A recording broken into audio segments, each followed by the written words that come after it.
வணக்கம். ஆளுமை மிகு அரசுப்பணி யூடியூப் சேனலுக்கு உங்களை அன்புடன் வரவேற்பது உங்கள் பிஎம்எஸ் தாவூத். நேற்றைக்கு ஒரு முக்கியமான தேதி.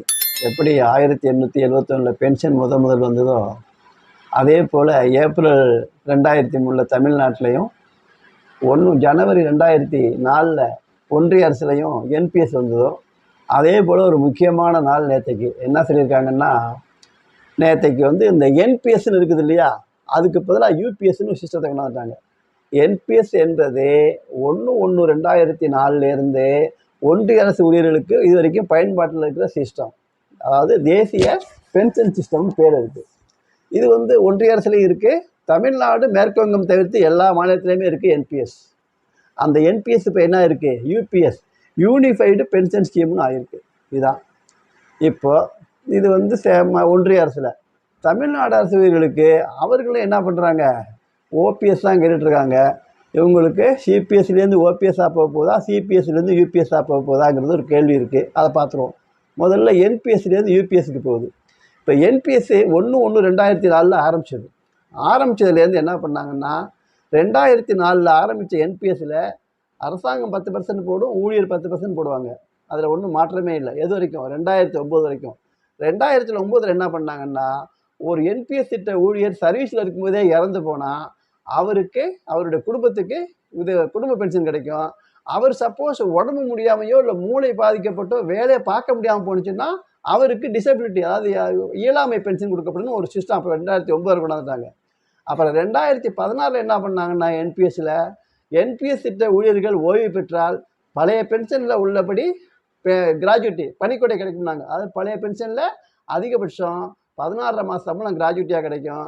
அதே போல் என்பிஎஸ்ஸுக்கும் கிடைக்கும்னு சொல்லிட்டாங்க.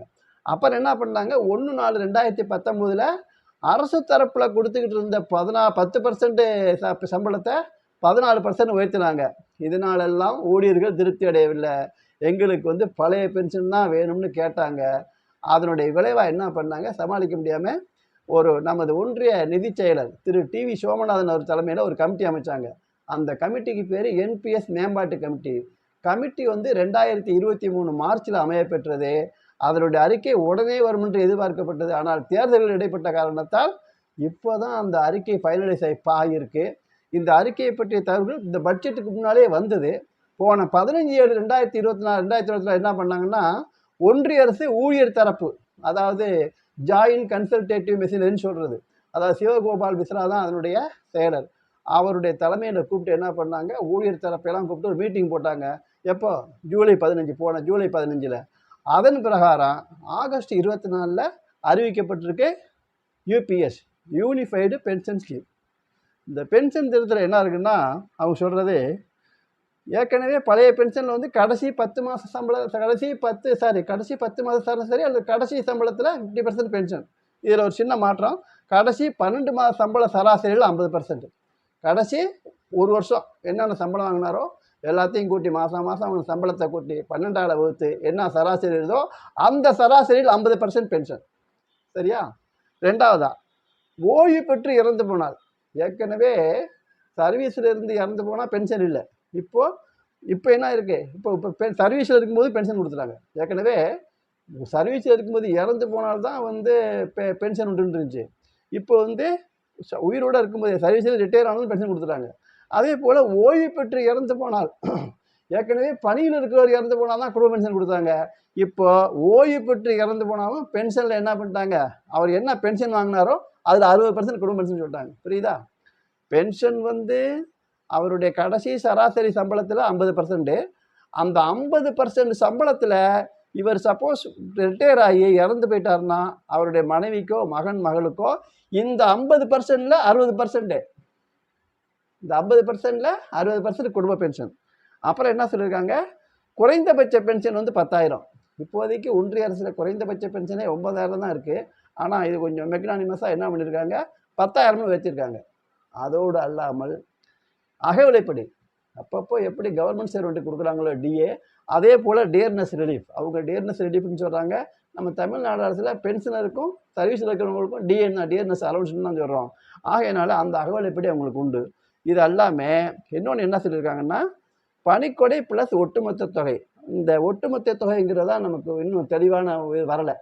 என்ன சொல்கிறாங்க, பணிக்கொடையில் முதல்ல சொல்லிட்டோம், சர்வீஸ்லேருந்து ரிட்டையர் ஆனால் பழைய திட்டத்தில் எப்படி இருக்கோ அதே போல் அதிகபட்சம் 16 மாத சம்பளம் வாங்கிக்கலாம். அதாவது ஒவ்வொரு அரையாண்டுக்கும் 1/4 மாத சம்பளம். 33 வருஷம் சர்வீஸ் பண்ணிங்கன்னா 33 கால் எவ்வளவு, அந்த மாதிரி கணக்கு பண்ணிங்கன்னா உங்களுக்கு எவ்வளோ போகுது, 16 மாதம் சம்பளம் வரும். அதை நீங்கள் வாங்கிக்கலாம். ஒவ்வொரு அரையாண்டுக்கும் 1/4 மாத பென்ஷன் வீதம் வாங்கிக்கலாம். இப்போ இதெல்லாம் இன்னொன்று என்ன சொல்லியிருக்காங்கன்னா, விலைவாசி உயர்வுக்கேற்ப பென்ஷன் உயர்வு, விலைவாசி உயர்வுக்கேற்ப பென்ஷன் உயர்வுன்னு சொல்லியிருக்காங்க. அது ஒரு நல்ல அம்சம் தான். ஏன்னா உங்களுக்கு இப்போ ஒரு என்பிஎஸ்சில் வாங்குகிற பென்ஷன் நம்ம எவ்வளவு வந்து அக்யூமுலேட் பண்ணமோ அதுக்கு வரக்கூடிய 6% வட்டியோ 8% வட்டியோ தான் நமக்கு பென்ஷனாக இருக்கும். இதில் சொல்லப்பட்டிருக்கிற எப்போ போகலாம் வந்து விலைவாசி இன்ஃப்ளேஷன் பணவீக்கம் அதிகமாகுதோ அப்போலாம் அதுக்கு தகுந்த போல பென்ஷனை குடும்ப பென்ஷனை உயர்த்துறேன்னு இருக்காங்க. அது முக்கியமான அம்சம். ஆக இப்போதைய நிலைமையில் என்பிஎஸ்சில் என்ன இருக்குது, சர்வீஸ்லேருந்து இறந்து போனால் அந்த குடும்பத்துக்கு ஃபேமிலி பென்ஷன் இருக்குது. சர்வீஸில் இருக்கும்போது கை கால் முடமாகி போனாலோ மூளை செயலற்று போனாலும் அவருக்கு இயலாமை பென்ஷன் இருக்குது, கிராஜுவிட்டியும் இருக்குது, இன்னைக்கு தேதியில் பணிக்கொடையும் இருக்குது. இப்போ புதுசாக வந்திருக்கிறது என்னன்னா, ரிட்டையர் ஆனாலும் பென்ஷனும், ரிட்டையர் ஆகி இறந்து போனாலும் குடும்ப பென்ஷனுக்கு தான் புதுசாக வந்திருக்கிறது. இதெல்லாம் இன்னொன்று புதுசாக வந்திருக்கிறது மினிமம் பென்ஷன், குறைந்தபட்ச பென்ஷன் 9,000 இருக்கிறத இதில் 10,000 மாற்றிருக்காங்க. அதோடு இல்லாமல் ரிட்டையர் ஆனால் பணிக்கொடையோடு கிராஜுவிட்டியோடு ஒட்டுமொத்த தொகையும் கொடுக்குறேன்னு இருக்காங்க. இதுதான் இப்போதைய நிலவரம். இதில் என்னன்னு ஒரு மாதிரி கணக்கீடு வேணால் பார்த்துடலாம். யூபிஎஸ் அதாவது ஒருங்கிணைந்த பென்ஷன் பிரகாரம் என்ன பென்ஷன் கணக்கிடுறதுன்னு பார்த்துருவோம். ஒருத்தர் பணியில் 1/1/2005 சேர்றார். அதாவது என்பிஎஸ் திட்ட அமலாக்கம் பெற்ற மறு வருஷம் ஜாயின் பண்ணுறாரு. ரிட்டையர் ஆகிறது 31/12/2024. அதாவது 30 வருஷம் கழித்து அவர் ரிட்டையர் ஆகிறார். 30 வருஷம் சர்வீஸுக்கு அப்புறம் ரிட்டையர் ஆகிறார். என்ன சொல்லியிருக்காங்கன்னா, இந்த பென்ஷன் சொன்னோம் இல்லையா, இந்த யூனிஃபைடு பென்ஷன் ஸ்கீமில் 25 வருஷத்துக்கு மேலே வேலை பார்த்தா தான் அவங்களுக்கு கடைசி உள்ள சராசரி சம்பளத்தில் 50%. அதுக்கு குறைஞ்சிதுன்னா எவ்வளோக்கு குறையுதோ அவ்வளோக்கு பென்ஷன் குறையும். அதுக்கு தகுந்தாப்புல குடும்ப பென்ஷன் குறையும். இதுதான் அதனுடைய நியதி. இதுதான். அப்படி பார்க்கும்போது இவர் 30 வருஷம் வேலை பார்த்துருக்காரு. ஆகையினால இவருக்கு 50% அவருடைய கடைசி சம்பளத்தில் நிச்சயம். இவர் எப்போ ஜாயின் பண்ணியிருக்காரு, ஜனவரியில். ரிட்டையர் ஆகிறது டிசம்பரில். ஆக 12 மாதமும் ஒரே சம்பளம் தான் வாங்கியிருப்பார். இவர் 12 மாதமும் ஒரே சம்பளம் தான் வாங்கியிருப்பார். ஆகையினால சராசரி சம்பளம் 90,000 இருக்கும். சரிதானா? சப்போஸ் இடையில இன்க்ரிமெண்ட்டாக இருந்தால் கொஞ்சம் குறையும். இவர் வந்து சேர்ந்ததே ஜனவரியில் தான் சேர்ந்துருக்காரு, ரிட்டையர் ஆகுறதே டிசம்பரில் ரிட்டையர் ஆகுறாரு. ஆக சரியாக 12 மாதம் அந்த கரெக்டாக ஒரு இன்க்ரிமெண்ட் பீரியட் வருது இல்லையா, ஆகையினால மாறாது. சர்வீஸ் 30 வருஷம். பென்ஷன் என்ன ஃபார்முலா சொல்லியிருக்கு, பென்ஷன் சராசரி சம்பளத்தில் 50%. யாருக்கு, 25 வருஷத்துக்கு மேலே சர்வீஸ் பண்ணவங்களுக்கு தான் இது. அப்போது இவர் 30 வருஷம் வேலை பார்த்துருக்காரு. ஆகையினால அது 50%. 90,000ல் 50%ங்கிறது 40,000. இவருக்கு பென்ஷன் 40,000. அப்புறம் இவருக்கு குடும்ப பென்ஷன் உண்டு. குடும்ப பென்ஷனுங்கிறது எவ்வளவு, இந்த 40,000ல் 60%. குடும்ப பென்ஷனுங்கிறது இந்த 40,000ல் 60%ங்கிறது. அப்படி பார்க்கும்போது 40,000ல் 60%ங்கிறது 40,000 × 60/100 = 27,000. அவருடைய குடும்பத்துக்கு, அவருடைய ஓய்வு பெற்றவர் இறந்து போன பிறகு அவருடைய குடும்பத்துக்கு கிடைக்கக்கூடிய குடும்ப பென்ஷனுடைய அளவு 27,000. அடுத்தாப்புல பணிக்கொடை. பணிக்கொடைங்கிறது வந்து எப்படின்னு கேட்டிங்கன்னா, ஒவ்வொரு ஆண்டுக்கும் ஒரு அரை மாத சம்பளம் அப்படி கணக்கு. அது அரை ஆண்டுக்கு 1/4 மாத சம்பளங்கிறாங்க. நமக்கு எப்படி அது மாதிரி இல்லாமல் நம்ம என்ன பண்ணுறோம், ஒரு ஆண்டுக்கு அரை மாத சம்பளம் தான் கிராஜுவேட் பணிக்கொடைங்கிறது. இவர் 30 வருஷம் வேலை பார்த்துருக்காரு. அப்போ 15 மாத சம்பளம் இவருக்கு கிடைக்கும். கிராஜுவேட்டுக்கு பென்ஷனுக்கு வெறும் பேசிக் பே மட்டும்தான். ஆனால் கிராஜுவேட்டுக்கு பேசிக் பே ப்ளஸ் சம்பளம், 15 மாத சம்பளம் ப்ளஸ் பேசிக் பே ப்ளஸ் டிஏ. இப்போ வந்து நம்ம வந்து எப்போ நம்ம சொல்லியிருக்கோம், 31/12/2034 சொல்லியிருக்கோமா. இது வந்து இப்போ 24லேருந்து 10 வருஷம் கழிச்சு. இப்போதைக்கு 50% தானே டிஏ இருக்குது. அதே மாதிரி அப்போவும் ஒரு 50% வச்சுக்கிடுவோம். 90,000ல் 40,000 50%. ஆக 1,30,000. அதை கிராஜுவேட்டி என்ன பண்ணணும், ஒரு அரை ஆண்டுக்கும் 1/4 மாத சம்பளம் தானே, 4ஆல் வகுத்து எத்தனை அரை ஆண்டு, 30 வருஷத்துக்கு 60 ஆண்டு இல்லையா, 60 அரை ஆண்டு இல்லையா, 60ஆல் பெருக்க விடலாம் வரக்கூடிய தொகை 20,25,000 அவருக்கு கிராஜுவேட்டியாக இருக்கும். சரியா? 1,35 15 15 1 15 இதான் அவ்வளோதான் இருக்கும். இது அல்லாமல் என்ன சொல்கிறாங்கன்னா, கிராஜுவேட்டியோட ஒவ்வொரு அரை ஆண்டுக்கும் ஒரு 10% சம்பளத்தை உங்களுக்கு லம்சம் அமௌண்ட் தர்றேங்கிறாங்க. அப்படி பார்க்கும்போது இவர் 30 வருஷம் வேலை பார்த்துருக்கிறாரு. இவருடைய சம்பளத்தில் எவ்வளவு, கிட்டத்தட்ட 30 வருஷத்துக்கு வந்து 3 மாத சம்பளம் வந்துடும் இல்லையா, 3 மாத சம்பளம். அதாவது இப்போ 1,30,000 ரெண்டும் சேர்ந்தால் 1,30,000 தானே. அது 10% தானே கொடுக்குறாங்க. ஆக 30 வருஷத்துக்கு 3 சம்பளம் வந்துடும். அந்த அமௌண்ட்டு 4,05,000 இருக்கும். இதுதான் இதனுடைய தீம். இப்போதைக்கு சொல்லப்பட்டிருக்கிற யூனிஃபைடு பென்ஷன் ஸ்கீமில் இதுதான் ஸ்கீமு. மொத்தத்தில் இப்போது சிபிஎஸ்ஸை விட நம்ம சொன்னோம் என்பிஎஸ் மேம்பட்டது. என்பிஎஸ்ஸை விட யூபிஎஸ், அதாவது யூனிஃபைடு பென்ஷன் ஸ்கீம் மேம்பட்டது. யூபிஎஸ்ஸை விட ஓபிஎஸ் மேம்பட்டது. ஆனால் ஓல்டு பென்ஷனுங்கிற ஓபிஎஸ்ஸுக்கு இப்போ வாய்ப்பு இல்லைன்ட்டாங்க. என்ன இது இல்லாமல் வந்து ஆந்திராவில் ஒரு ஜிபிஎஸ், அதாவது கேரண்டட் பென்ஷன் ஸ்கீம்னு இருக்குது. கர்நாடகாவிலையும் இந்த என்பிஎஸ்சில் வர்ற தொகை ஈடு கட்டுறதுக்கு ஒரு ஸ்கீம் வச்சுக்கிட்டு இருக்காங்க. மராட்டியத்துலேயும் அதே மாதிரி என்ன பண்ணுறாங்க, ஒரு ஃபார்முலா இது பண்ணிகிட்டு இருக்காங்க. இப்போதுக்கு நம்மளுடைய என்னென்னு கேட்டிங்கன்னா, தமிழ்நாடு அரசு ஊழியர்களுக்கு சிபிஎஸ்சிலேருந்து நேராக ஓபிஎஸ்சிக்கு போகுதா, சிபிஎஸ்சிலேருந்து நேராக யூபிஎஸ்சிக்கு போகுதாங்கிறது தான் கேள்வி. இதை நம்ம இன்னொரு வீடியோவில் பார்ப்போம். ஏன்னா இப்போ நம்ம இன்னும் அரசு அறிவிக்கலை, வந்து அந்த பழைய பென்ஷன் கோரிக்கை வந்து பரிசீலனை இருக்குன்னு சொல்லியிருக்காங்க. அந்த மாதிரி அறிவிக்காமல் இருக்கிறதுனால நம்ம அதை பற்றி ஒன்றும் சொல்ல முடியாது. அதை பற்றி அப்புறம் பார்ப்போம். இப்போ இதில் என்ன அப்படின்னா, இப்போ இந்த பென்ஷனில் நம்ம என்ன பண்ணுவோம்னா கம்யூட்டேஷன் பண்ணுவோம் இல்லையா, பென்ஷன் கம்யூட்டேஷன் இதில் பண்ண முடியாது. இந்த சிஸ்டத்தில் எதில் யூனிஃபைடு பென்ஷன் ஸ்கீமில் கம்யூட்டேஷன் பென்ஷன் பண்ண முடியாது. நேஷனல் பென்ஷன் சிஸ்டத்துலேயும் பண்ண முடியாது. சிபிஎஸ்சியில் எதுவுமே பண்ண முடியாது. ஆக இதில் ஒரு குறை என்னன்னு கேட்டால் கம்யூட்டேஷன் தான் பண்ண முடியாது.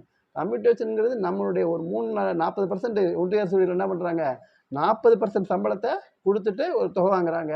தமிழ்நாடு அரசு ஊழியர்கள் 33.33% சம்பளத்தை கொடுத்துட்டு வாங்குறாங்க. அந்த அமைப்பு இதில் இல்லை. அடுத்தாப்புல குடும்ப பென்ஷன் 60%. இங்கே ஏற்கனவே இருக்கிற பழைய பென்ஷனில் எப்படி இருக்குன்னா, ஒரு ஊழியர் இறந்து போனால் அவர் வந்து அவருடைய வயசு 65 வயசாக வரைக்கும் தமிழ்நாட்டில், ஒன்றிய அரசில் 67 வயசாக வரைக்கும் அவர் என்ன வந்து இப்போ சம்பளம் வாங்கினாரோ அதில் 50% இருக்குது. ஆனால் இங்கே அப்படி இல்லை. எப்போ இறந்து போனாலும் யூனிஃபார்மாக 30% தான் அவருக்கு, சாரி 60% தான். அதில் வந்து சம்பளத்தில் வந்து எவ்வளோ, சம்பளத்தில் 30%, புரியுதா, பென்ஷனில் 60%. குழப்பிக்க வேணாம். இந்த குடும்ப பென்ஷனுங்கிறது இப்போவும் உள்ளது தான். சாதாரண குடும்ப பென்ஷனுங்கிறது அவருடைய கடைசி சம்பளத்தில் 90,000த்தில் 30%, அந்த வேலை பார்த்தா 27,000. பென்ஷனில் 60% பார்த்தாலும் அதே தான், 27,000 தான் வரும். சரிதானா, பாதி தானே, அதில் பாதி தானே அது, அதனால் அது வருது. அப்புறம் என்னென்னு கேட்டிங்கன்னா, பணிக்கொடையில் ஒன்றும் மாற்றம் இல்லை. இது ஏற்கனவே இருந்து இருக்குது, அதனால் புதுசாக வரப்போகிறதில்ல. பணிக்கொடைங்கிறது கிராஜுவிட்டி ஏற்கனவே என்பிஎஸ்சிலே இருந்திருக்கு. அதனால் யூபிஎஸ்சிலையும் என்ன பண்ணுது, அதே என்கொடை தொடருது. இந்த ஒட்டுமொத்த தொகை தான் வந்து புதுசாக இருக்குது. இதை பற்றிய கிளாரிஃபிகேஷன் வரணும். என்ன சந்தேகம்னா, ஒரு ஊழியர் என்பிஎஸ்சியில் இருக்கிறவர், அவர் வந்து 10% போடுறாரு. 2019 ஏப்ரல்லேருந்து ஒன்றிய அரசும் 14% போடுது. ஆக 24% சந்தை வளர்ச்சியின் மூலம் 10% குறையாம வளர்ச்சி அடையுது. அதனுடைய தொகையில் 60% ரொக்கம் வாங்கிக்கலாம், 40% பென்ஷனுக்காக விட்டு வைக்கணும்னு சொல்லப்பட்டிருக்கு. இப்போ இந்த ஒட்டுமொத்த தொகைங்கிறது எப்படிங்கிறது தெரியல. அநேகமாக அது சம்பந்தமான தெளிவுரைகள் வரும். அதுக்கப்புறம் நம்ம தமிழ்நாடு அரசு இன்னும் முடிவு அறிவிக்கலை. ஏன்னு கேட்டிங்கன்னா, கடைசியாக நடைபெற்ற, அதாவது 6/2024, ஜூன் 24, 2024 நினைக்கிறேன். அப்போ கூட மானிய கோரிக்கையில் என்ன சொன்னாங்கன்னா, தமிழ்நாடு நிதியமைச்சர் இது வந்து பழைய பென்ஷன் பரிசீலனை இருக்குன்னு சொல்லியிருக்காங்க. ஸோ வரப்போவது சிபிஎஸ்சிலிருந்து ஓபிஎஸ்ஸா, சிபிஎஸ்சிலிருந்து நேரடியாக யூபிஎஸ்ஸா என்பது விரைவில் தெரிந்துவிடும். அது பற்றிய தகவல்கள் வந்தோடனையும் அடுத்த ஒரு வீடியோவில் அதுக்கு சரியான ஒரு கணக்கீட்டோடு நம்ம சந்திப்போம். அதுவரை நன்றி, வணக்கம்.